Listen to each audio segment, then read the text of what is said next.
Well, to continue with the car repair, the next thing we have to do is drain all the coolant. It's very simple to do this.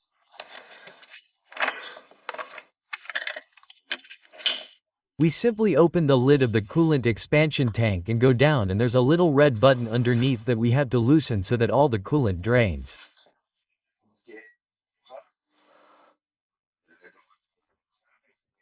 I've got this little tray here. I also have this one here. About 5 liters will come out. So, let's go down there and loosen the screw.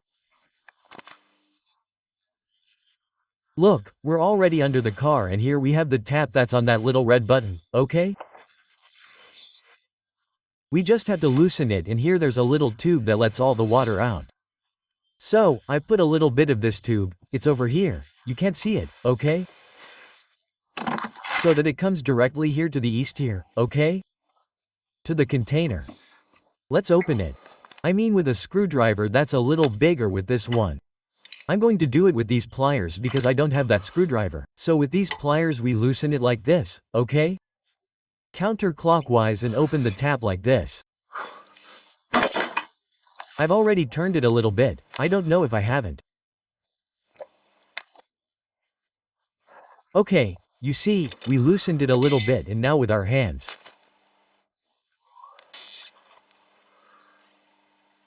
Okay, you see.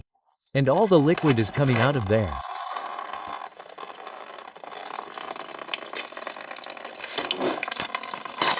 Like this until it's all empty. Okay? Look, and notice that there's hardly any oil in the coolant, if not practically none, and it's quite clean, right? It's not dirty.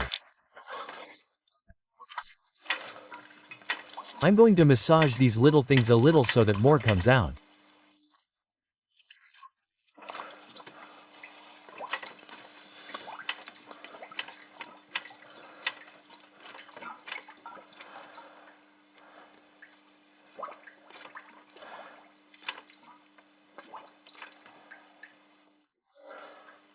Okay, so this is what came out.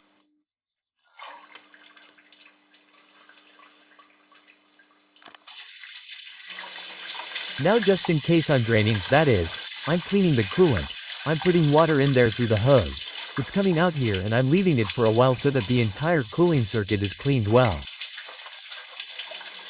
Okay, I'm going to put it in the antifreeze, but now to clean this, it's great. Well, it's getting dark and it's raining a lot, but I'm taking advantage of this to clean, with the pressure washer and with Cash 7, all of this, the box, the air filter, the muffler, the intake manifold, the wide band muffler. All of this is going to be spotless, okay? I'm there with Cash 7 with the pressure washer and it's going to be great. I've received more parts. This is the gasket from the oil support to the engine block. Okay, oil support to the engine block. It has a gasket, like we're going to remove it now to change the oil cooler, because once it's removed, we have to change the gasket. Okay, then we have here. Let's see what else has come. Here it is, I got the bag mixed up. Okay, here we have the gaskets, the 4 gaskets. These intake manifold gaskets are very expensive, super cheap, 10 euros each. 40 euros in total just for the intake manifold gaskets. What is this here? The intake manifold too, as we removed it. Here we have the intake manifold. These are the orange gaskets. These came green to Jusa. If you don't change something because we can, you can have more entries somewhere. I mean, every time you remove an intake manifold you always have to change the gasket and trying to reuse it, and such is then a huge source of problems. Since you have an inconvenient air intake in it doesn't maintain proper idle, it accelerates a bit, then it's a hassle, right? Since removing an intake manifold isn't done every day, well, it's time. Okay, the intake manifold gaskets. Here's the fix that had to be ordered directly from BMW, okay? This is an original BMW spare part, mini BMW, okay? What it is, I'll show you now because what we'll have to do is the oil filter relief valve. Okay. The oil filter itself doesn't come with it. This relief valve comes in the housing, and if the relief valve spring doesn't work properly, you could have quite a few problems.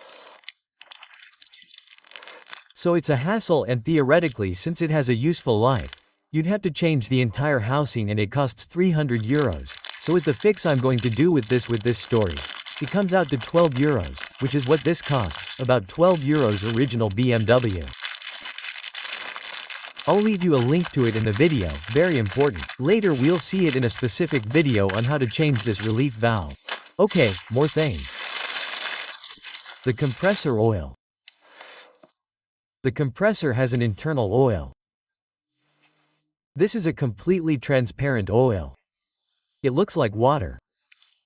Okay, these are only 118 square centimeters and it costs like 40 bucks. But if you buy it, this is the original, okay? This is the one that mounts the compressor, which is, as we told you at the time, from the Eden brand. Compressor from the Eden brand.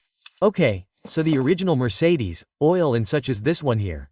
This reference here, the AC Delco is American, supercharger oil, such. Okay, this is you go to Mercedes. You ask for replacement oil for the compressor and they give you a small bottle of these same quantities. 118 centimeters cylindrical on which Mercedes is written. But because it says Mercedes it costs like 60 bucks. 115 centimeters cylindrical is a fortune. So, you can buy this one which is the original, which is still a fortune. But it is already around 38 euros or something like that. Between 38 euros and 40 euros, a fortune. But anyway, it has to be done because the compressor costs a fortune. This has to be done at least once every 5 or 10 years and the oil level must be measured properly. Here you measure the oil level. It doesn't have a drain screw, so we have to use the same filler screw to remove the old oil and put in the new one, okay? Of course, to remove the old oil, you can only do it if you disassemble the compressor. If you don't disassemble the compressor, all you can do is check the oil level, but of course, you're already mixing new oil with old oil, so we're doing it all together. Okay, there it is, a very careful paste. I was amazed, but anyway, despite all my research, instead of 60 and a bit euros it's going to end up being 30 and a bit euros, which is still a lot, okay? And what else? The intake throttle gasket, which we have here. The intake throttle that goes there also has to be changed, no matter what. The problem is that when you do all this disassembly, you always have to change the gaskets, okay. And here are the 4 O-rings for the injection rail. When removing the injection rail, then if the seals are damaged or whatever, we have fuel leaks and it can get really messy if we don't take the precaution. These aren't that expensive, they're about 3 and a bit each. In total, about 15 euros for the 4. It adds up and in the end it's a lot of money. But this is necessary and it has to be done because if you don't, I insist, then there are problems, leaks, instabilities, and this preventive maintenance has to be done no matter what. I mean, I've already had experience of trying not to do it to save money and in the end it's much more time and money not to do it than to do it and you end up doing it. I mean, that's the story. Well, I already have almost all the initial material. I just need to get the oils from the gearbox and the rear differential and the fluid. Oh, well, I also need to get the power steering oil. I already have the brake fluid. So, we'll change the brake fluid, the steering oil, the gearbox oil, and we'll also change the differential oil, and we'll have all the filters, all the oils, and all the fluids changed. And that's it, a reconditioning, restoration, repair, such and such. Look at how clean the engine is after giving it so much work and such. We'll also have new spark plugs, a new rocker cover gasket, a bunch of things. Then another thing that is usually changed quite a bit in this model and that usually fails are these 2 little things, these 2 magnets. These magnets start to leak oil around here and there's no other way to fix it than putting in new ones. I've read a lot about the subject and there's no other way. At the moment, these don't seem to leak, so I'm not going to change them for the time being. If we see that they do leak, we have to change them because if not, apparently, they cause a very serious electrical problem. So, it has to be done, yes or yes. We're also going to change the thermostat as preventive maintenance, and we're also going to change the water pump as preventive maintenance. And if with a 20-year-old car, with the kilometers it has, with all this changed, we're buying a lot of ballots to avoid future problems. With the new oil cooler, the compression is good as we have. I think mechanically this is going to be great. Well, that's what I'm telling you. I have these things that I'm telling you about the gaskets and such, which at first always seem like a pain. Well, and if I don't do it and I don't do it, in the end it adds up, and when you do a restoration, reconditioning of a car like this that's old, but it's very worthwhile because it looks good, everything, you just want to recondition it and make it last many more years. And more than just to make it last for many more years, but also so that while you're using it you don't have any surprises or scares, or if you're on the road and suddenly something breaks or such. Well, this preventive maintenance that I'm telling you about at the end is Euro 200 to 250 more for the seals, the gear and such. Things that at first may seem unnecessary, but which are very important in cars that have that.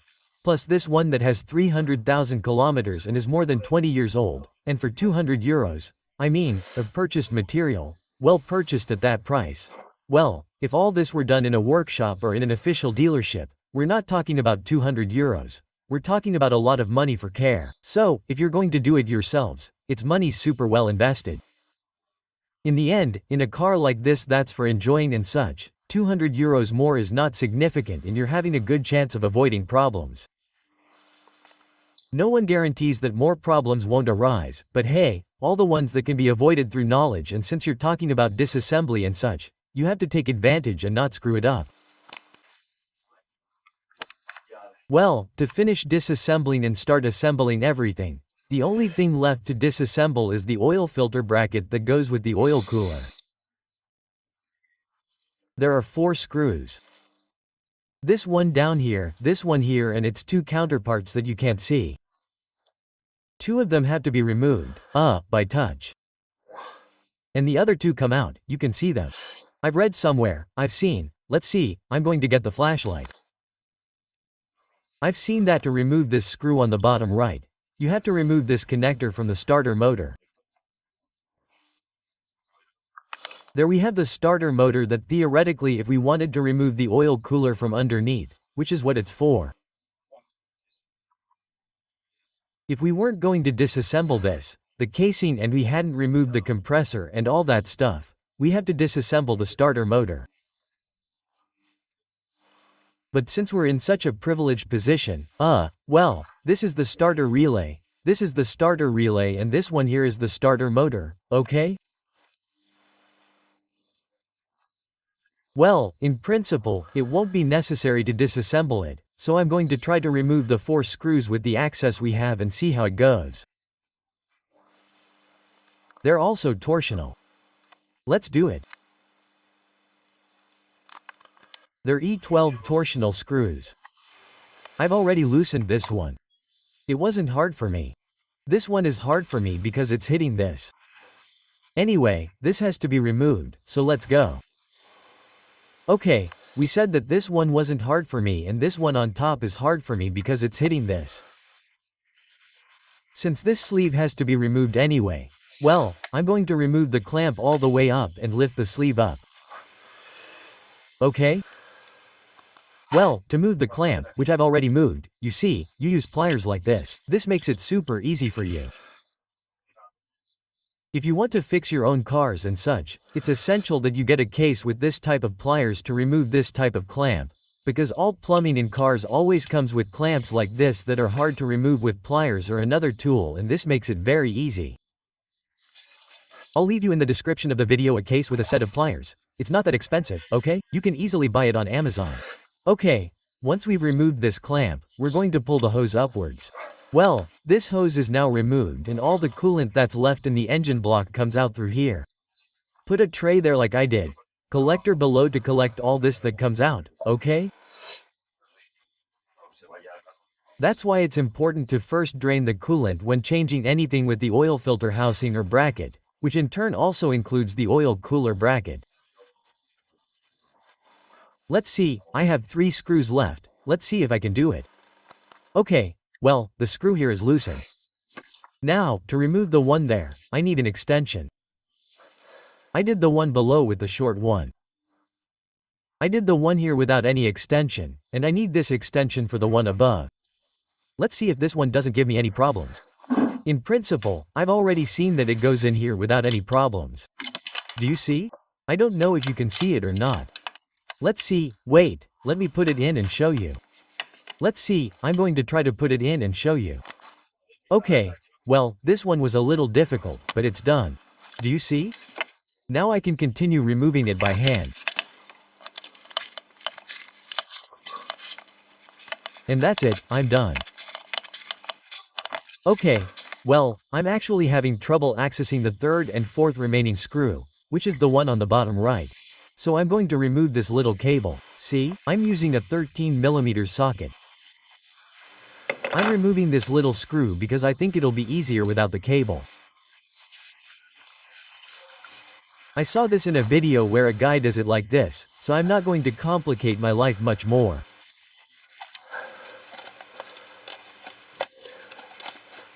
Okay, if I move this connector further over there, I shouldn't have any problems. Let's see if this is true or not. I'll tell you now. It looks really bad, but I removed this connector. Let's see, with this finger, you see. Let's see my finger. I removed this connector, which is this one here. Let's see. Okay, it's this one here. I removed it and now you can see the little screw.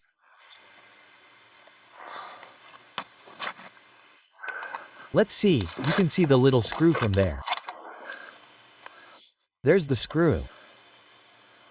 See, that's the screw. Now you can access it more. Well, that's the one I had to remove. It's the fourth one left. Okay, since I have the car raised, I'm not able to. I'm racking my brains and I'll pass. So what I'm going to do is remove the starter motor, which is all gone at the level I'm at. So, to remove the starter motor, we've removed this cable up here. Now we have to remove the cable down here and then there are 2 more screws underneath that. Since I've already removed the steering column and everything, it won't be hard work. So, let's remove this little screw here and then the 2 down below. Well, that's it, I've already removed this, so I'll go down there, remove the 2 screws down there and that's it. The 2 screws to remove the starter motor are this one here, which is the one down there. It's an E14 and there's another one that looks terrible. This one has already been loosened and it's not a big problem. And the other one, I'm not able to do it at the moment, but I'm going to try. Well, yesterday this screw got stuck a little. It was very late and I'm very tired. Today is a new day and I've almost done it the first time. Okay, I put this one in just a little bit. Also, since the starter motor has 1 screw loose, that is, having removed the other, as the workshop manual says that you have to loosen it to tilt it down a little bit to be able to reach the screw properly. I've already reached the screw well and then it was stiff and I couldn't do it with the small ratchet end. Although I don't like to untighten it with torque wrenches, since it doesn't have a high torque either, it only has 20 nits of torque. Well, this one has a lot of leverage and nothing. The first one has come loose, so it's already loosened and that's it. Now it's just a matter of removing that little screw and the support or the housing or the oil filter box, whatever you want to call it, comes out by itself.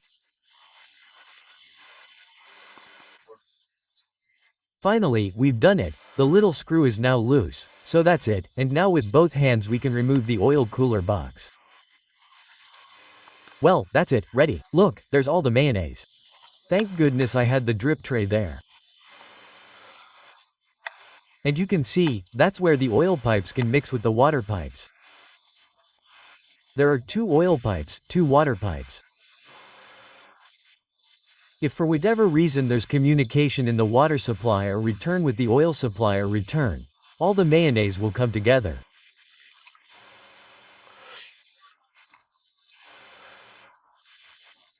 Now we're going to inspect if it's because of the gasket or if it's because of the heat exchanger itself, or the oil cooler. It's called both ways.